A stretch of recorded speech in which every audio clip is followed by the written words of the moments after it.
Recordemos que esto es una rebelión de las clases medias, no solamente los más pobres, los más vulnerables.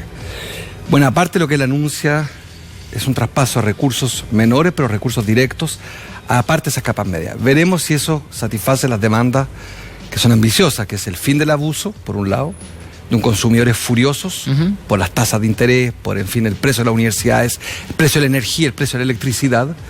Y después veremos también si la demanda de mayor justicia social corresponde solamente a un problema de bonificaciones, traspaso de recursos. Hay también un tema con los ultra ricos. Recordemos que Chile es la sociedad y la economía más desigual de América Latina. Una de las 10 más desiguales del mundo. En el continente más desigual. Entonces, con tal obscenidad de riqueza, con tantos años que se le dijo a los chilenos que trabajar más significaba ganar más, en que se les dijo que si trabajaban mucho, el paraíso estaba ahí, de que el sueño americano a la chilena existía. Y fue un infierno. Yo soy muy duro porque fui candidato presidencial antisistema muy duramente muchas veces. Quiero ser prudente. La economía chilena es completamente distinta a la argentina. Estamos desindustrializándonos, somos una matriz exportadora salvaje, con más de 50 tratados de libre comercio y vendemos 3 productos: cobre, madera, salmón, lo que da, con poco valor agregado, malos ingresos. En esos malos ingresos, al lado de eso hay un Estado jibarizado, achicado, que no tiene una carga de derechos. Por eso nuestra deuda pública es tan baja. Pero hay un secreto, como es este modelo chileno, es la deuda privada. La deuda privada. En torno a 2 fenómenos: los bancos, que todos conocemos, y algo que Argentina está empezando a probar como veneno, y lo digo prudentemente. Los créditos para pobres. Son las multitiendas, lo que ustedes conocen como Falabella, Cencosud, que venden aparentemente ropa, pero en realidad son prestamistas, son financieros que no consolidan su deuda, vale decir, no la informan. ¿Qué quiero decir con esto? El modelo chileno es una economía, ya dije, abierta, privatizada, lo que más se pudo, incluso el agua está privatizada en Chile. Y al lado de eso un Estado con muy pocos deberes. Marco, recién mostrábamos datos de el endeudamiento de los estudiantes, por ejemplo. Es un gran ejemplo. Pero hay también gente que se ha endeudado, hoy te escuchaba en una radio, para comer.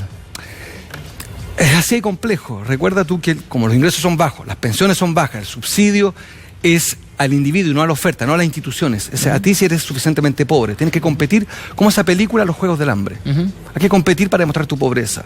Calificas con un puntaje, si no lo tienes, y esa es la clase media que era pobre. Y quiero ser prudente porque ese modelo, esta idea de ser el mejor alumno de América Latina y escaparse de América Latina, escaparse de ustedes también, de Brasil y Argentina, que no terminaban de decidir su estrategia. Chile decidió la suya, se fue a Asia, empezó a vender muy rápidamente, a abrir su economía, a acceder a bienes de consumo y arrancar de América Latina y ser un poco este mejor alumno. Al lado de eso, lo que hizo fue sacrificar esto, por ejemplo, el derecho a la educación, que no es un derecho en Chile. No está garantizado. La salud tampoco. Y tenemos las universidades públicas más caras del mundo si tú consideras el PIB per cápita. Lo mismo con la salud. Esta economía que privilegia la libertad de elegir, vale decir... Detengámonos en la salud un segundo. Hay un fenómeno que en la Argentina... cuesta mucho explicar, pero que en Chile existe, que es el turismo sanitario. ¿Van de un lugar al otro a operarse, por ejemplo, porque es más barato? Claro, de nuevo. Como el subsidio no es al hospital, porque la institución, eso es lo que hizo Pinochet con los Chicago Boys, que esta escuela económica ultraliberal. Planteó que en el fondo el individuo cuando elige es sano, es higiénico, es libre y por tanto sabe lo que necesita. No financiemos ni hospitales ni universidades porque todas pierden la plata. Como el subsidio es a la persona, y esto es muy importante para entender el problema de Chile, el problema de la centroizquierda chilena, es muy difícil entonces, si funciona así, que se fortalezca el aparato público. Si tú enfermo eliges, da lo mismo si te operas en una clínica privada o pública, porque el dinero va donde tú elegiste operarte. Por tanto, el servicio público compite con los privados con más deberes que el privado. Y siempre el privado va a ganar. Está bien, pero en muchos casos no hay para operarse. En muchos casos terminan sin el acceso a la salud. Como por lo mismo, porque es un círculo vicioso. Si no subsidias, si no creas un aparato estatal más grande, y por tanto tomas riesgo económico. Por ejemplo, yo creo que Chile debe avanzar hacia una deuda pública de manera prudente, puede ser más ancha, más amplia. No para gasto corriente, pero para inversiones de largo plazo. Eso no se ha querido hacer por ortodoxia. Por un consenso, y digámoslo con todas sus letras, de toda la clase política, salvo unos pocos, que discrepamos de esta ortodoxia neoliberal, que Marco, supone regla fiscal. Salgamos de la explicación, que me parece es súper rico, pero quiero tu reacción como joven exiliado también, cuando ves estas imágenes que estábamos viendo recién de cómo se llevan militares a gente... Bueno, esta es directamente... Esta es estremecedora.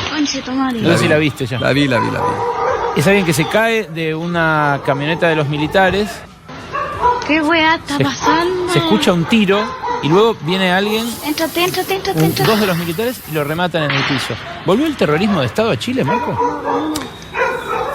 Para los que somos mayores, yo estoy intermedio, pero para mi madre estos son imágenes intolerables. Para nosotros son inquietantes y para los jóvenes no les significa lo que a mí me significa. Yo tengo la edad del golpe de Estado. Tengo exactamente la edad del golpe de Estado, 46 años. Los militares en las calles son un símbolo muy fuerte para buena parte de Chile, pero para estos jóvenes también, que son hijos de una clase media empobrecida, que fueron educados a partir de la democracia, hijos de la democracia. Como lo han dicho hoy muy bien y lo hemos dicho muchos, este aumento del precio del metro de 30 pesos no es lo relevante, no es mucho más que la inflación. Son 30 años de abusos. Y para ellos, los militares no son inquietantes como para nosotros son inquietantes. Sabemos la capacidad, la crueldad que puede tener un militar a cargo del orden público dentro de un país. Lo sabemos, lo hemos estudiado. Ellos son más temerarios. También tienen un encanto y por eso es que los adultos están con los estudiantes hoy día. Entienden perfectamente de lo que se trata. Del fin, como te decía, de una enorme falta de respeto, de un insulto a la inteligencia. Hoy habló acá el candidato a vicepresidente del actual presidente Mauricio Macri, Miguel Ángel Pichetto, habló de una conspiración cubano-venezolana en Chile. ¿Vos crees que puede haber algo de eso? Bueno, matar al mensajero para esconder los fracasos de las políticas de derecha es bien increíble. Yo una pregunta, no quiero polemizar ni por ningún motivo inmiscuirme en política interna, pero este entrevistado defendió a Piñera. Sí. Le mandaron saludos, porque lo que impresiona mucho es cómo no se sabe. Son además muy malos amigos entre ellos. Porque entre Lenín Moreno y Sebastián Piñera, a quien yo no aspiro a criticar duramente desde Argentina, pero debo decir, habiéndome retirado de la política contingente, que merece hoy día una crítica muy severa. Son 15 muertos. Es una historia... 17, hubo dos últimos a esta última hora de la tarde. Es la secuencia más absurda que uno haya escuchado. Un aumento del metro, como te decía, de 30 pesos, en uno de los metros más caros de América Latina. Al día siguiente, una represión policial inédita. Mucha violencia también, que quiero decir que hay que condenar. También hay mucha violencia. Y al día siguiente, estado de emergencia, vale decir, militarizar las ciudades. En la noche, toque de queda, vale decir, prohibición de salir. Y los mismos jóvenes volvieron a desafiar ambas medidas. Por eso, ¿puede volver a gobernar Piñera? ¿Puede restablecer cierto orden con estas medidas? Vuelvo a la primera pregunta. Que somos una institucionalidad muy robusta, muy monárquica. Nosotros no tenemos vicepresidente ni federalismo. Esto depende de la figura. O cae el presidente y hay un gran trauma en Chile producto del golpe de Estado. El último presidente que cayó, Salvador Allende, nos significó 17 años de oscuridad. Yo diría que mi impresión es que a pesar de su anuncio, y vamos a ver cómo los digiere mañana la clase media y los más pobres, me da la impresión que es muy difícil su renuncia. No es un sistema elástico. Un sistema además muy traumatizado por nuestra historia. Eso. Qué peligroso. Por tanto, vamos a tener, a mi juicio, un árbitro fatigado que ha decidido pelearse con el equipo, con las barras, con la policía, que está simplemente gritando y pidiendo finalmente orden, que es su gran promesa, orden social. Que se confronte en un plebiscito respecto a la justicia social. Y esta economía tan distinta, tan agresiva en lo comercial y en la exportación, tan difícil de producir ingresos altos, requiere de un brazo, de un ogro filantrópico que es el Estado. Pero ese ogro filantrópico no va a tener en los próximos 10 años grandes noticias.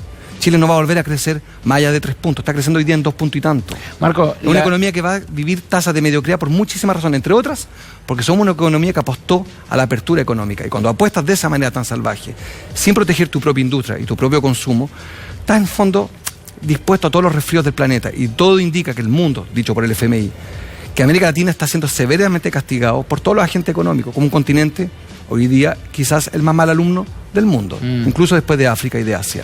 Una última, el contagio que está dándose entre las protestas en los distintos países, realmente como parangón solo se me ocurre la primavera árabe, ¿no? Ecuador, ahora Chile, antes Perú, donde hubo una inestabilidad política tremenda y donde también el Fondo Monetario hace 5 años nada más estaba haciendo su asamblea anual y poniéndolo como recontra ejemplo para el resto de la región.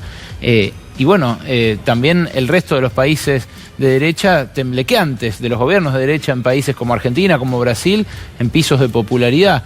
¿Este contagio es un fenómeno nuevo? ¿Cómo lo explicás? ¿A qué se debe? ¿Es el Fondo Monetario de vuelta en la región? ¿Qué es? Yo creo una falta de empatía gigante de los presidentes de derecha en América Latina con sus pueblos. No conocen sus sociedades.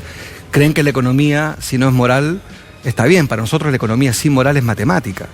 Esto es una total desconexión de lo que viven los pueblos. Toman unas calculadoras, unos cálculos y se olvidan que hay un detalle. Como dice un presidente mexicano actual, primero los pobres por el bien de todos. Esa máxima no la asimilan. Después creo que hay un contexto de democracias liberales representativas muy fatigadas. Creo que hay que acostumbrarse a democracias cada día más tristes. Probablemente la Argentina es de las más vivas, ¿ah? La nuestra es de una gran anemia.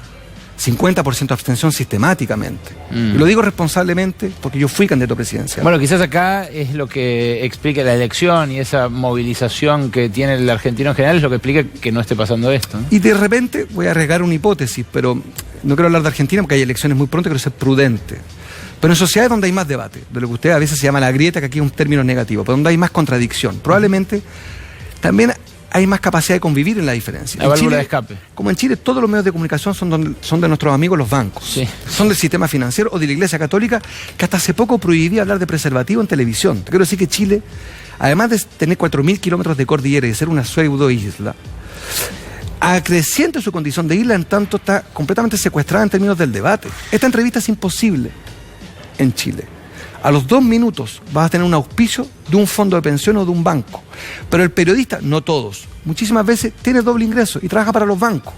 Y por tanto una entrevista que puede ser de reflexión con el derecho de un candidato o un ex candidato o un político a equivocarse, se transforma en una pasión por defender este sistema y acusarnos a todos de Castro chavista. Lo que estamos pidiendo en Chile es simplemente un país normal, sentido común, que el que trabaja tenga derecho al ocio, que el que sea libre requiere cierta dignidad. No seas libre con una pensión de miseria, no seas libre. Y esa discusión en la que creo que el progresismo en América Latina va ganando, pero en Chile la hemos perdido en esta famosa Corea del Norte del capitalismo, somos minoría. Este movimiento es de consumidores furiosos. Está por verse si después de este movimiento emerge un proyecto progresista robusto. Ojalá sea así. Lo veremos. Ojalá sea así, Marco. Muchas gracias por estar acá con nosotros. Y buenas noches. No es tan común esto tampoco acá en Argentina, ¿eh? Fue la monocromía de estos últimos años bastante severa también. Aquí me reservo, a punto de haber elecciones, seré extremadamente prudente. Muchas gracias por eso sí, espero que vengan vientos progresistas.